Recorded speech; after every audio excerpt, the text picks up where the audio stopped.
Heureux de vous retrouver après une longue absence, mais qui m'était nécessaire. Je reviens aujourd'hui pour vous parler de la pleine lune en Sagittaire du 11 juin, donc mercredi. Une pleine lune donc dans le signe de Jupiter, alors que le Soleil est en face en Gémeaux. Le Sagittaire, vous voyez, avec sa flèche qui pointe vers le haut, c'est un signe de quête, de recherche de quelque chose, d'un idéal. Et Jupiter est là.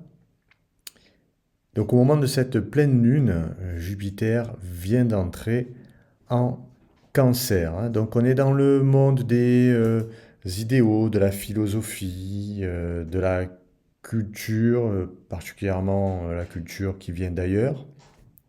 L'enrichissement en fait, hein. C'est un signe d'enrichissement culturel. C'est aussi un signe de feu, donc un petit peu donneur d'ordre, mais aussi épris d'une certaine liberté, de vouloir décider par soi-même. Jupiter, c'est un peu le chef, hein. Là où passe Jupiter, euh, tout prend une dimension d'expansion. Voilà. Jupiter gonfle tout. Vous savez que c'est la plus grosse planète. Et elle vient d'arriver en Cancer. Le Cancer qui est le domaine de la famille, de l'enfance, mais aussi de la patrie, par exemple. Hein. Vous voyez un peu tout ce qui est la famille, qui peut être au sens large. Plus on prend de recul, plus on voit ce à quoi on est rattaché depuis l'enfance, en fait. Alors, Jupiter, il est censé tout, en effet, amplifier. Or, vous voyez, il y a un trait rouge qui le relie à Saturne ici. On a le couple Saturne-Neptune, donc une conjonction qui est toute récente, qui a pris naissance en Bélier. Donc c'est un nouveau cycle là, hein. Cette conjonction est en signe dissonant, en aspect dissonant, pardon, avec Jupiter. Ce qui fait que si Jupiter est un amplificateur, Saturne, lui, restreint, hein. C'est pas du tout la même énergie. Les deux visent quand même une élévation, mais l'un au prix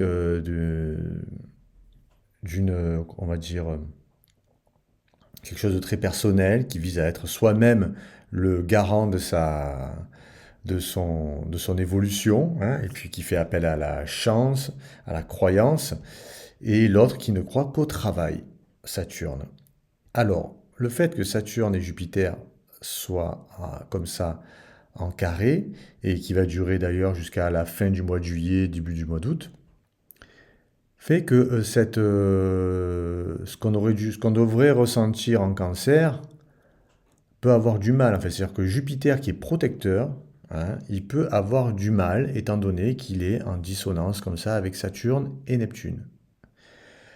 Alors, ma petite interprétation personnelle que j'avais faite il y a longtemps, c'est que l'arrivée de Saturne et Neptune en bélier, ça allait réveiller tout ce qui est en lien avec, d'un côté, la foi, avec Neptune, les croyances, des idéaux aussi, et un principe de fermeté et d'imposition. Vous voyez, donc ce couple Saturne-Neptune, moi, bon, je me disais, on va rentrer dans un cycle qui n'est pas forcément très marrant, parce que Saturne contraint, ok, et Neptune en fume un peu, empêche d'y voir bien clair, et puis on sait aussi que c'est là où on trouve les religions, c'est là où on trouve toutes les croyances, parfois infondées. Ça dépend, en fait, de quel côté exactement on se place. Il peut s'agir aussi de spiritualité. D'ailleurs, c'est peut-être là-dessus que devra se faire un choix chez tout un chacun. Voilà que l'expansion qu'on attendait de Jupiter risque d'être freinée pendant quelques semaines à cause de cette conjonction Saturne-Neptune en bélier. Alors, Jupiter est en cancer, donc il est sous la maîtrise de la Lune, donc la pleine Lune qui est en Jupiter. Vous voyez, les deux là finalement se répondent. On a autre chose qui est important quand même, donc il y a Mars qui est en Lion à 26 degrés. Mars en Lion à 26 degrés est au sextile du Soleil et au trigone de la Lune. Donc c'est ces deux traits bleus que vous voyez et qui sont des aspects, on va dire, qui facilitent un peu les choses, les deux. Hein, l'aspect de sextile d'un côté avec le Soleil et de trigone avec la Lune. Et Mars étant un principe très dynamique, très fort, très viril, donne de l'énergie. Voilà. Donc c'est un bon aspect, on va dire, pour trouver de l'énergie en cette période qui peut évidemment ne pas être marrante parce qu'on a l'impression qu'on nous impose des choses venant de l'extérieur et qu'on a du mal un peu à couver, quoi, à protéger, à protéger notre cocon, notre foyer, à rester à l'abri en fait. Mercure, Mercure est en Cancer, donc conjoint à Jupiter. Donc Mercure, c'est un signe de communication. Jupiter arrive en conjoint comme ça à Mercure, ben, il amplifie tout évidemment, même si Mercure lui aussi est au carré de Saturne et de Neptune. Donc attention aux enfumages, attention à ce qu'on dit, qui peut être en plus amplifié par Jupiter. Donc il y a des choses qui peuvent prendre des proportions. Hein. On aurait tendance à vouloir dicter la loi aux autres, ou alors se voir imposer une loi, et ce qui peut être assez mal perçu. Donc voilà, ça c'était pour Mercure, notre messager. Donc faire un petit peu attention parce que ça peut provoquer un peu des discordes, et surtout voilà, ne vous laissez pas enfumer aussi ce carré là, cet aspect dissonant avec Neptune, qui peut noyer un peu la vérité, hein, sous les eaux neptuniennes. Enfin, on a Vénus en taureau. Alors Vénus, elle est chez elle en taureau. Hein, un aspect de recherche de confort, de beauté. Voilà, un signe assez, comment dire, en recherche de douceur, hein, et du beau.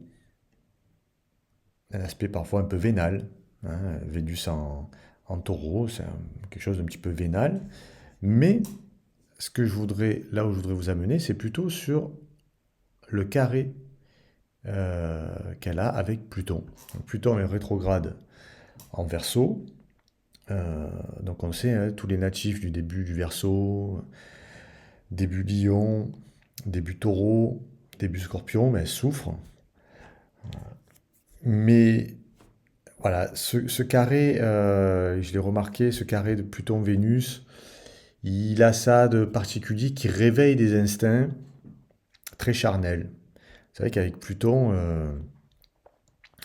le signe du Scorpion, en plus on a la lune noire en Scorpion là, qui, euh, qui est opposée à Vénus.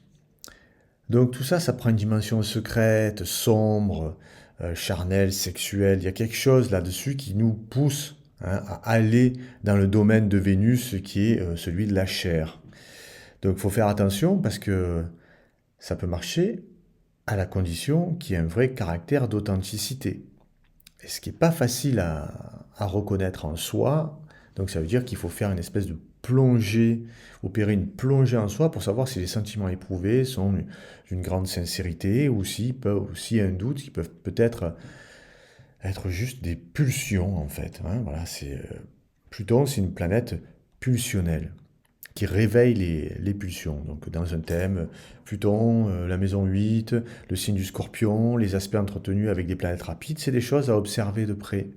Parce que Pluton, c'est un peu notre réservoir de pulsions, comme dirait notre ami Sigmund Freud.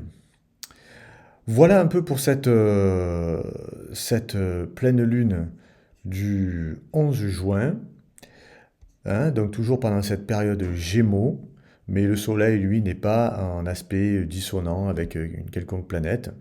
Voilà. Donc attention aux sentiments qui peuvent naître dans le foyer, hein, et le fait qu'on puisse se sentir un petit peu attaqué ou se voir en tout cas imposer des choses qui ne sont pas souhaitées. Un bon dynamisme quand même pour relever les défis, hein. Mars, c'est quelque chose qui nous permet d'avancer. Et puis cette Vénus ces pulsions réveillées par Pluton, là, comme ça, elle se met au carré de Pluton. Donc essayez d'observer un peu en conscience comment vous agissez en amour, comment vous recherchez un amour, hein. Et puis si c'est pas le moment, c'est pas le moment. Voilà, j'espère que je vous ai bien éclairé sur cette pleine lune. J'espère vous revoir bientôt. Excellente pleine lune en Sagittaire. Au revoir.